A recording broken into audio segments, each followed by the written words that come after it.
If you're looking for an easy way to get more protein into your day, then you may want to start eating more quinoa. It contains all of the essential amino acids that your body needs, and today we are going to cover how to cook quinoa on the stove with a perfectly fluffy texture every time. Now, quinoa looks and feels like a grain, but it's actually a gluten-free seed. Just like other nuts and seeds, quinoa contains phytic acid, which can interfere with nutrient absorption. You can help reduce this by soaking the quinoa before cooking it. To soak quinoa, cover 1 cup of dry quinoa with 2 cups of water and set it aside to soak for about 2 hours. You can also let it soak in the fridge overnight if you want to plan ahead. When the quinoa is done soaking, pour it through a fine mesh sieve to drain off the soaking water. Rinse well, and then the quinoa is ready to use. If you don't have time to soak your quinoa, it will still cook just fine, but I do recommend rinsing the quinoa under running water for at least 30 seconds to help remove the bitter flavor that is sometimes found in its coating. Transfer the rinsed quinoa to a small saucepan. Typically, it's recommended that you'll cook 1 cup of quinoa with 2 cups of water, but since we've already soaked or rinsed this quinoa, you'll get much better results if you use only 1.5 cups of water for every 1 cup of quinoa that you want to cook. This way your quinoa won't turn out soggy or mushy.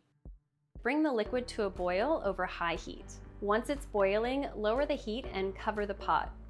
Cook until the quinoa is tender and has absorbed the water, about 10 to 15 minutes. If your stove runs hot like mine does, even on the lowest setting, I recommend removing your pan from the heat at the 10-minute mark, but leaving the lid on your pan so that the quinoa can cook for an additional 5 minutes. This will help it become tender without burning to the bottom of the pot. This is what it looks like if I leave my pot on low heat for the full 15 minutes. It's a little burnt on the bottom, but still edible. When I remove the pot at the 10-minute mark and keep the lid on for the additional 5 minutes, the quinoa is perfectly cooked without any sticking to the bottom of the pan. When the quinoa is done cooking, remove the lid and fluff it with a fork.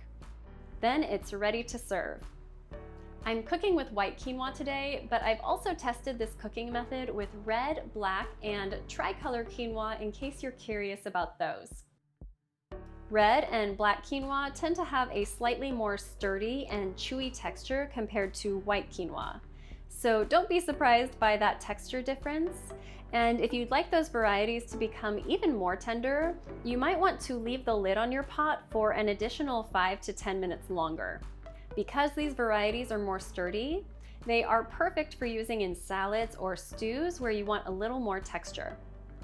If you prefer a more hands-off approach to cooking quinoa, be sure to also check out my Instant Pot Quinoa tutorial, where I'll walk you through the pressure cooking process step by step.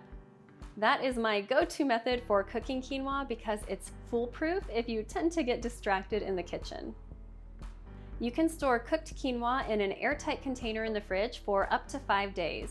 And be sure to try it in my favorite quinoa salad for an easy make-ahead meal. Or you can even serve it as a breakfast bowl for extra plant-based protein in the morning. You'll find even more quinoa recipes over on my website, and be sure to check out my other videos here for more fast and easy real food recipes.